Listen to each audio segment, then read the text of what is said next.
Special একটি মশলায় পটল আলু কাঁচা টমেটো দিয়ে এই পাগলা করা মাছের ঝোলটা যদি একবার ট্রাই করেন তাহলে এই রেসিপির প্রেমে পড়তে আপনি বাধ্য হবেন। আমি 100% গ্যারান্টি দিয়ে বলছি, এতটাই মজা ও লোভনীয় হয়।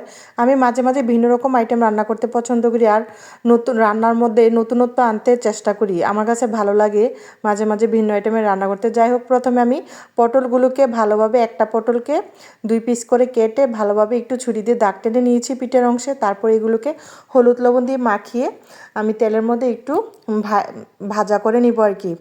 তো বেশি কড়া করে ভাজবো না, মিডিয়াম ভাজবো।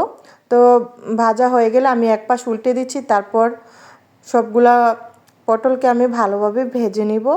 ভেজে নিয়ে উঠিয়ে আমি একটা বাটিতে কিছু টমেটো ও আলু কেটে রেখেছি। এইগুলো ভাজা হয়ে গেলে তারপর ওইগুলোকেও ভেজে নেব। তো এই রেসিপিটা অবশ্যই ট্রাই করে দেখবেন, অনেক মজা হয় খেতে। আমি যে কোনো রান্নায় মাঝে মাঝে আমি নিজে থেকেই কিছু কিছু রান্না আবিষ্কার করি, খুব ভালো লাগে। তো যাই হোক, পটলগুলো কিন্তু ভাজা হয়ে গেছে। এখানে আমি কাঁচা টমেটো আর এখানে 2টা আলু ছিল, এগুলোকে একটু ভাজি করে নিব, তেলে ফ্রাই করে নিব। ফ্রাই হয়ে গেলে আমি এগুলোকে উঠিয়ে নেব। উঠিয়ে নিয়ে তারপর যেই স্পেশাল মশলাটার কথা বলেছি ওই মশলাটাকে আমি রেডি করে নেব। এখানে 1 মুঠো পরিমাণ পেঁয়াজ দিয়ে দিলাম, তারপর আদা কুচি দিয়ে দিলাম এই যে একটা আস্ত রসুন কুচি।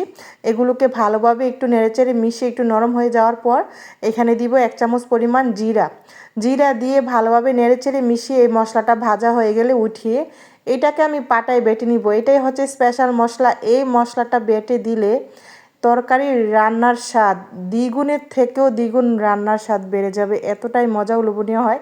এখানে আমি মাছগুলো ভাজা দিয়ে দিয়েছি কড়াইতে। মাছগুলো ভাজা হতে হতে আমি এই যে বেটে নিচ্ছি। আমার কিন্তু ব্লেন্ডার সব কিছুই আছে, তবুও আমি মাঝে মাঝে কিছু কিছু রান্না কিন্তু বেটে রান্না করি, খুবই ভালো লাগে। অনেকেই আছে মানে রান্নার প্রতি অতটা দুর্বল না, আমি কিন্তু সব রান্নার প্রতি অনেক দুর্বল, রান্না করতে অনেক অনেক অনেক পছন্দ করি।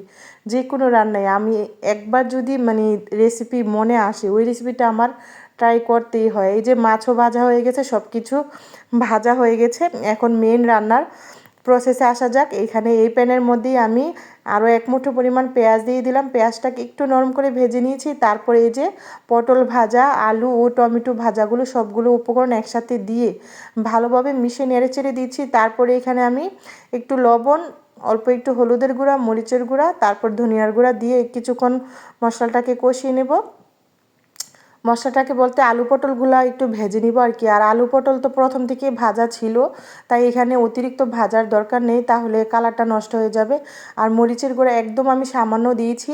যে কোনো সবজি তরকারিতে আমি মরিচের গুঁড়া বেশি ইউজ করি না। মরিচের গুঁড়া ইউজ করলে কিন্তু সবজি তরকারির আসল যে কালারটা ওই কালারটা কিন্তু একদম নষ্ট হয়ে যায়। আর কাঁচা মরিচটা আমি অনেক বেশি ইউজ করি। এই যে বাটা মশলাটা দিয়ে দিয়েছি। আসলে মশলাটা দেওয়াটা মনে হয় স্কিপ হয়ে গেছে। এই যে বেটে রাখা মশলাটা দিয়ে দিয়েছি। তারপর দিয়ে ভালোভাবে নেড়েচেড়ে মিশিয়ে ভালোভাবে কষিয়ে নিচ্ছি। কষিয়ে এই বাটা মশলাটা দেওয়ার কারণেই কিন্তু অনেক মজা বেড়ে যাবে রান্নাটার, মানে স্বাদ দ্বিগুণের চেয়েও দ্বিগুণ বেড়ে যাবে, অনেক মজা হয়। আসলে মশলাটা যখন দিচ্ছিলাম ওই ভিডিওটা মনে হয় কেটে গেছে, আমি খেয়াল করিনি।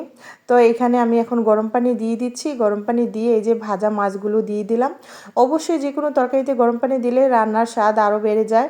গরম পানি দিলে তরকারিটা সিদ্ধ হয়ে যায় তাড়াতাড়ি। যে কোনো তরকারিতে আমি বেশিরভাগ সময় গরম পানি, যদি চুলা খালি না থাকে ওইটা হচ্ছে আলাদা ব্যাপার।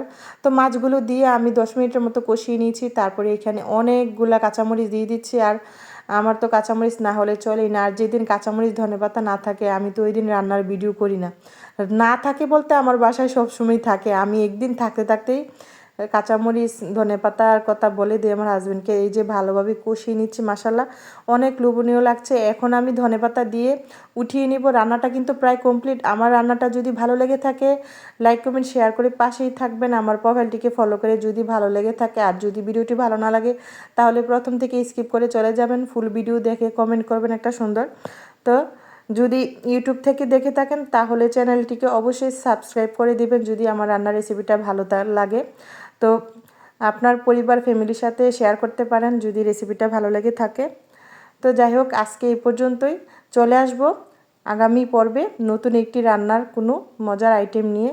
তো সে পর্যন্ত ভালো থাকুন, সুস্থ থাকুন। আল্লাহ হাফেজ, আসসালামু আলাইকুম।